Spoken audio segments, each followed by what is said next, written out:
Leo Cleason.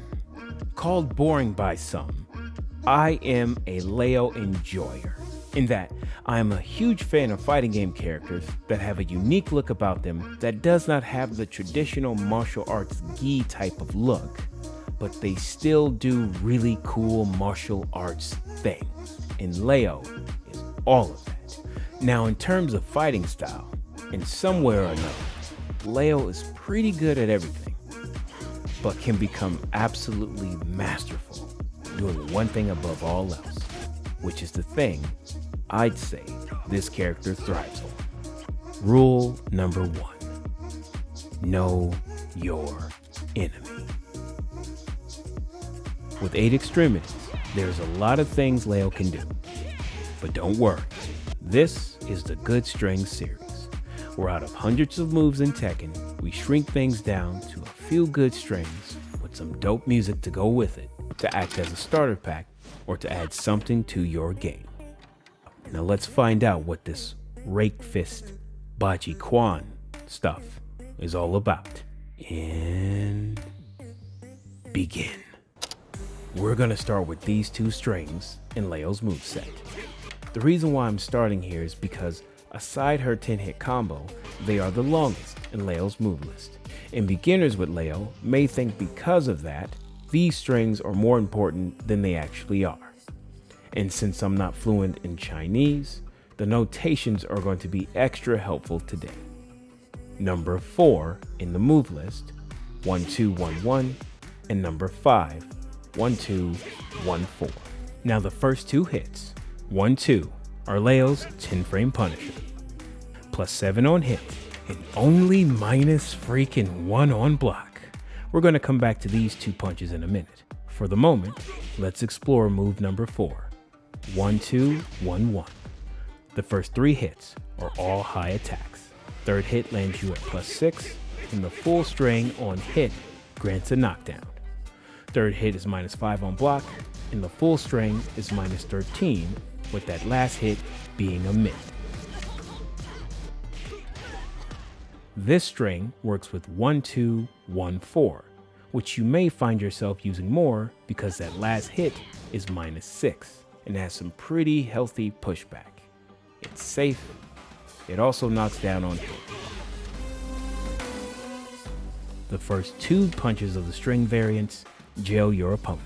However, even if you land those punches on counter hit, the rest of the strings do not jail. Your opponent can duck the third attack, being high, and dick jab you out of the sequence altogether, or even flash duck and launch with a while rising move. Trades may occur in these scenarios because your opponent will pretty much have to flash duck in order to get the launch. If, however, they expect that 4th hit of the 1 2 1 4 string, they can duck the high and launch you into the sky. I recommend using the number 5 string in heavy usage for when you step an opponent's attack and their back is turned towards you, or just about.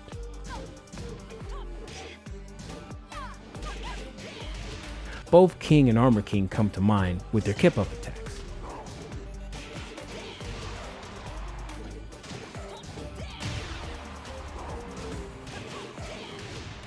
Also, absolutely be sure to use this against habitual button mashers. Hit them with 1 2, they block it, right?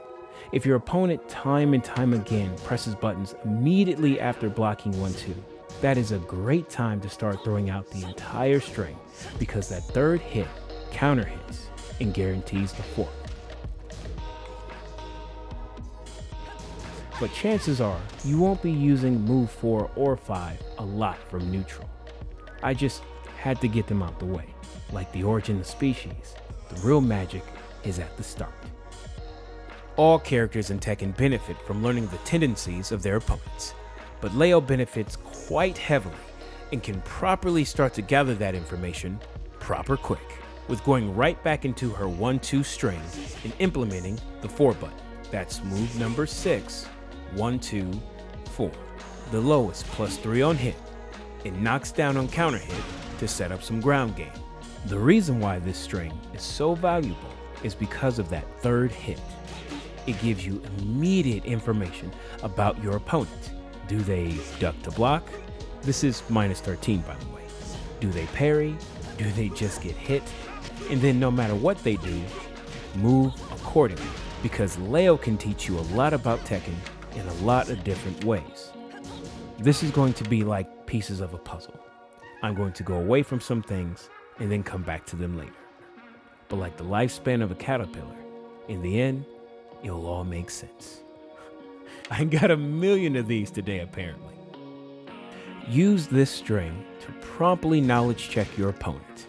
See what they do, and score that counter hit for knockdown if they press, and a +3 on normal hit. Now, this is where the turn comes in. Leo throws out 1-2, the ops ducks, expecting, conditioned to anticipate the low. But here, we have great variation. I made an entire video on some great things Leo can do when she gets her opponent to duck and can get her mid-game going. That is in the right corner. But here, we'll go over a few things to get you started. Down forward 1 is a great option. It is low risk and has added pressure in its extension that gives this move its strength. 1-2 is thrown out, blocked, and your opponent ducks in anticipation of the low 4. Enter down forward 1, -1 on block, +7 on hit. This variant is fast enough to catch your opponent off guard. And even if they stand to guard in time, you're safe. There's also the extension of the 2 button here, down forward 1-2. If your opponent dares try anything foolish, like dig jab after being hit by 1-2, or if they block and duck and are slow on a while rising move, the down forward 1-2 string gets paid in full on counter hit. The high is -6 on block, and if it smacks the opponent on counter hit all by itself, if your opponent miscalculates when you throw it out, this move, forward 1+2, is guaranteed for a mini combo after. Don't worry, I'll come back to this move later. Let's cut this up even more with more variation, shall we? Bear with me. You throw out 1-2, blocked. Opponent ducks expecting the low.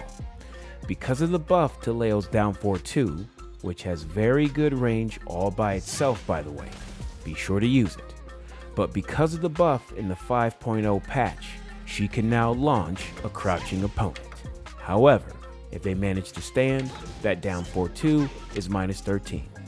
There's a risk-reward factor there. One completely mitigated by going back to down forward 1. Remember, that's safe at -1. In this part of the variation, this is a good time to perhaps sidestep a buttonsy opponent and throw down forward 1 over again.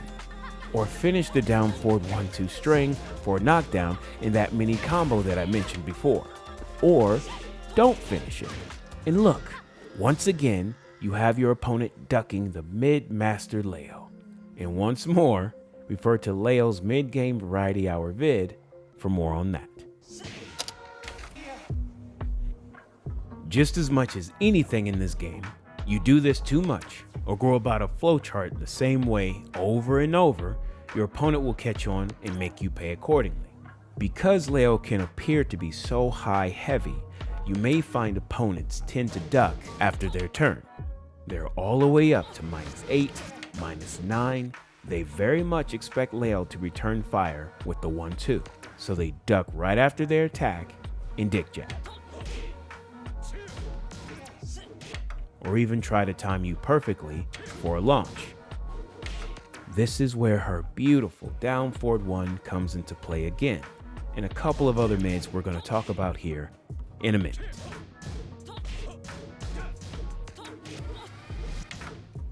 But take away the fact that the 1-2-4 string doesn't even have to necessarily hit your opponent or even be performed in full to make them duck. And you haven't even started targeting them with lows yet. Keep this in mind when establishing Leo's mid game. I mean, look at all we've managed to create just from a safe 1-2 string with the threat of a third attack.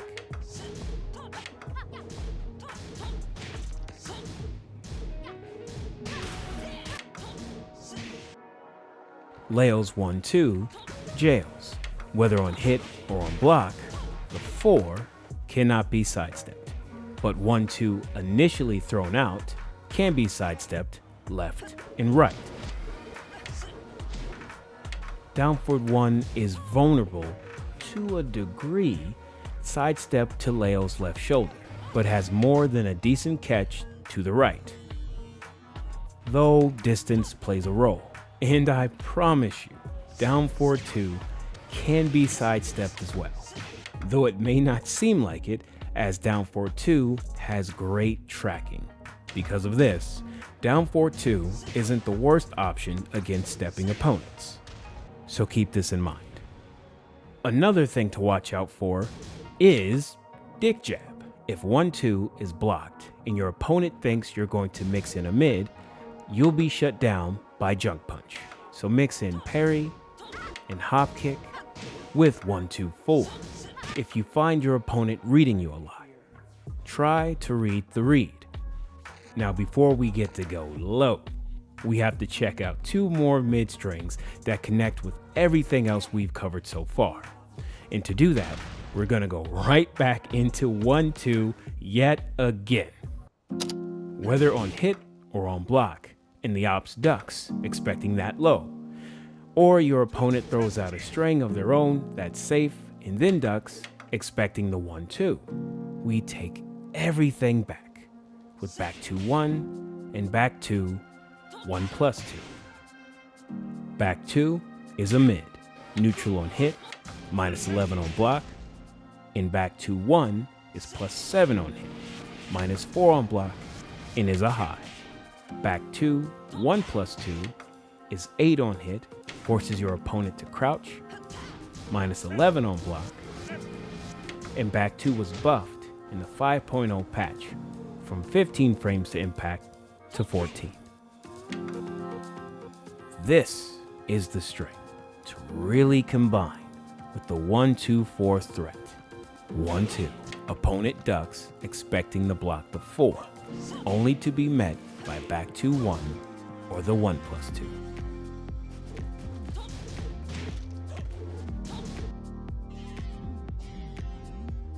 I recommend the 1+2 extension for sure if you feel like you have a good read on an opponent's duck. It grants more plus frames, and that force into crouch is powerful. And watch out for strings you block that definitively end your opponent's turn. I'm talking -5 to -9, and they try to get cheeky with the dig jab right after. Back 2 will beat them out and grant you glorious plus frames.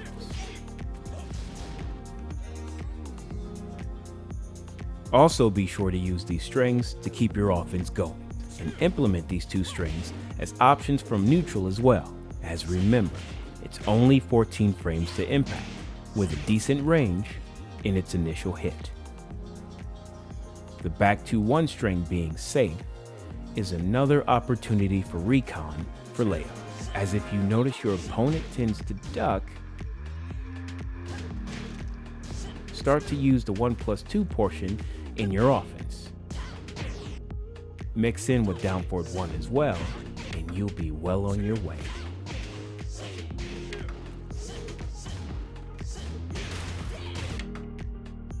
And though back 2 is -11 on block, opponents may be hesitant to punish even if they know the frames because of the threat of the follow-ups. Buttons the opponents will have a price to pay if they challenge back 2 on a regular basis, as the 1+2 portion of the string launches on counter hit. Also, both variations of the back 2 string can be delayed. Back 2-1 can be sidestepped to Leo's right and left, with the second hit sometimes able to catch those stepping to Leo's left shoulder. Back 2 1+2 can be sidestepped left and right. However, back 2 initially can tag opponents moving to the right. Leo may be a character where you unintentionally fall into a flowchart. And these two strings can definitely be a part of that. Back to 1+2 may not be mine as much, but your opponent will have no issue taking away the life that you give them. Or ducking the back to 1 high string and eating your life bar faster than a mini Kit Kat. Leo has tons of options. Be sure to keep aware and be active in the moment. Don't nod out and keep doing the same things over and over. Ops will catch on.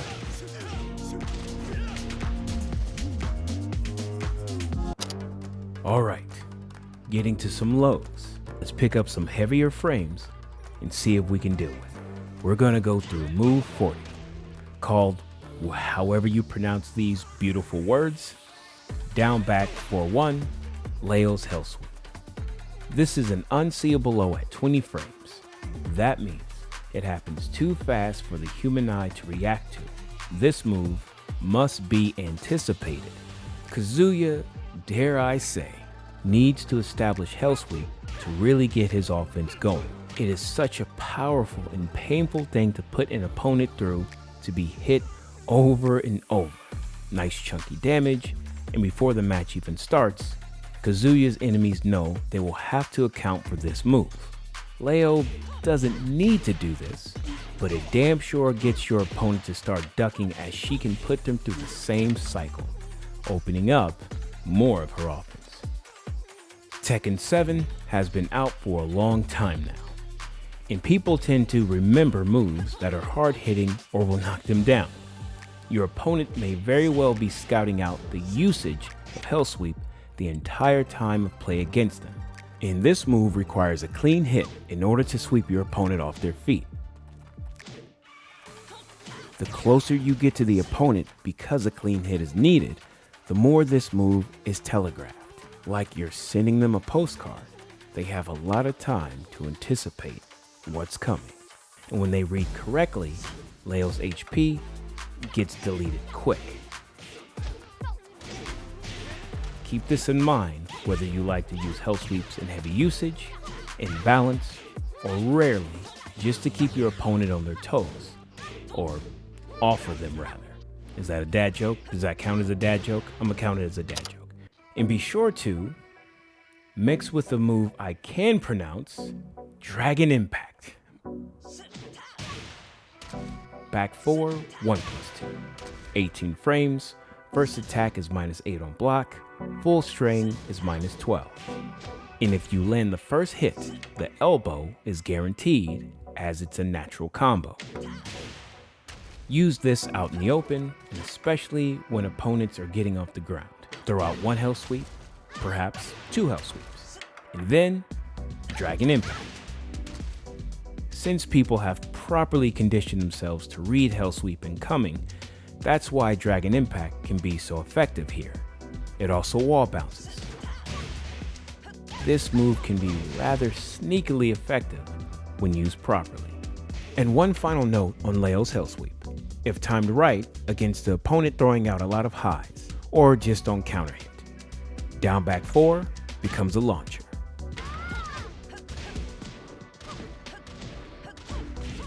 Leo is pretty good, right?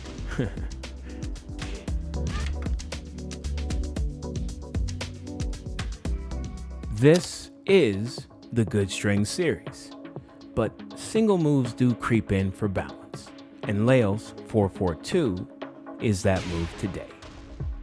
A safe -9 on block mid, the actual startup will be higher than listed because of the forward input, but this move is a constant threat from any neutral position.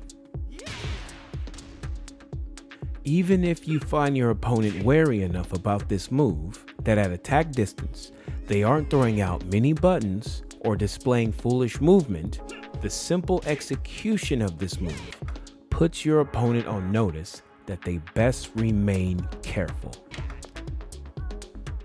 Knocking someone down, let's say after a combo,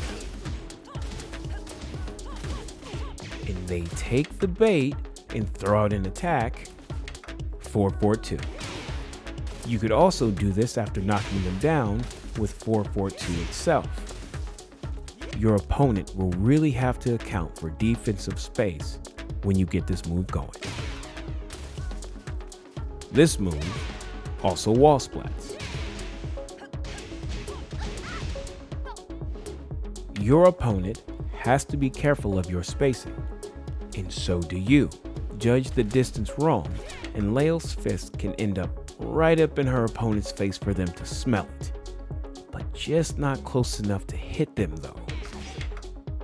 Be sure to watch out for the parry posse as well. And at -9 on block, your turn is over with Leo right next to her opponent. Depending on what defensive options you use, Leo may be right where you want her to be, as well as her opponent. But we will cover those options in the future. This move, when timed properly, is also steppable left and right, though your opponent may find it's not the easiest thing to do. A move that goes just as far, that's the same but different, is forward 1+2. This is a 17 frame mid, that's -14 on block. Doesn't seem to go as far as 4-4-2, nor is it safe, but forward 1+2 is a great whiff punisher from afar. And against moves with pushback that are -17, Phoenix Smasher and Asuka's back 3 come to mind. Use this attack when opponents whiff and you don't quite have time to input 4-4-2. In this move being a shoulder attack, it cannot be parried by the fist and leg parry partners.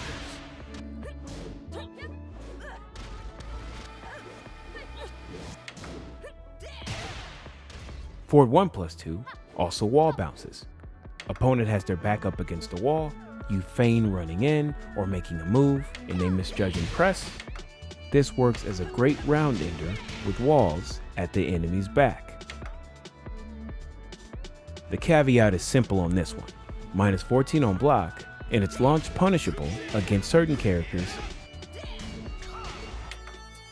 and highly steppable. So I wouldn't use this move in neutral just because. Unlike 4-4-2, I recommend using this move strictly as a whiff punisher. Another move name I can say in the last of the day is Sky Vibration. Up 3+4, +6 on hit, forces crouch, and is neutral or up to, as I've seen, +2 on block, and it still forces crouch.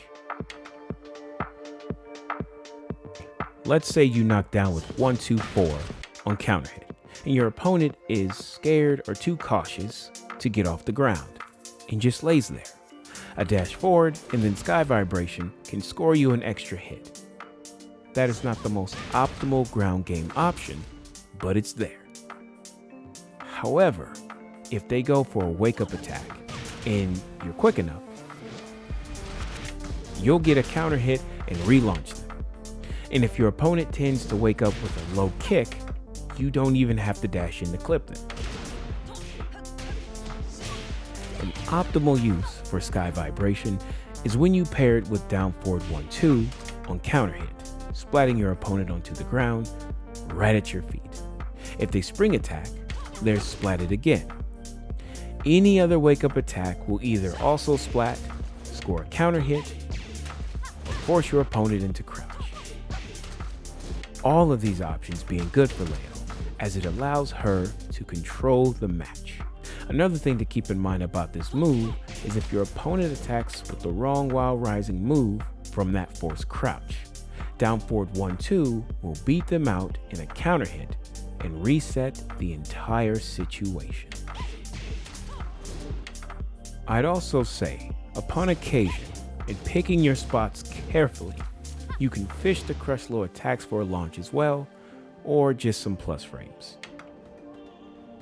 If your opponent rolls left or right, Sky Vibration will whiff, but you do have time to block if they attack from off the ground.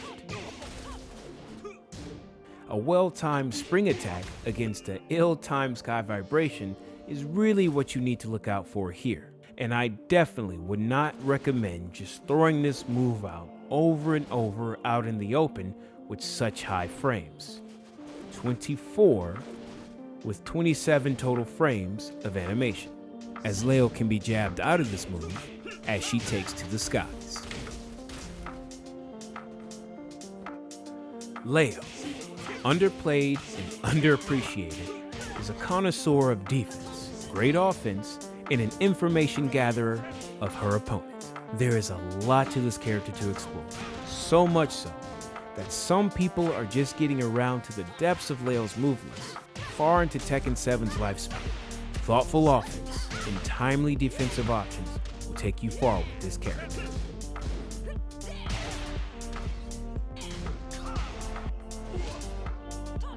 Appreciate you stopping by. Subscribe while you're here. And remember, a good string is like a good song. No matter how many times you repeat it, it's just as good as it was the first time.